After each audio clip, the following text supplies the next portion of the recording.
حاجات كلها شكلها جديد، كلها مودرن. معظم الناس دلوقتي بقت دي الحاجات اللي هي بتدور عليها، فمش كل الاماكن لسه ماشيه مع الترندز بتاعت دلوقتي.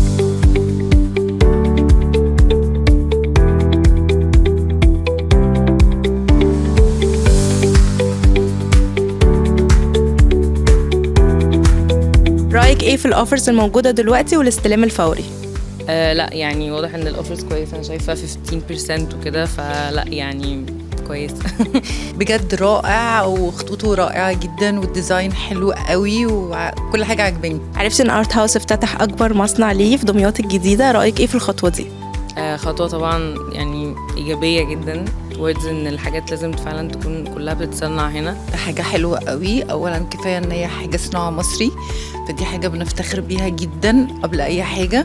وتاني حاجة عشان يبقى عندنا موديلات كتير قوي واختيارات وتشايسز كتيرة قوي، وهيكون التكلفة طبعا هتبقى أحسن وأفضل بالنسبة للمنافسة في السوق.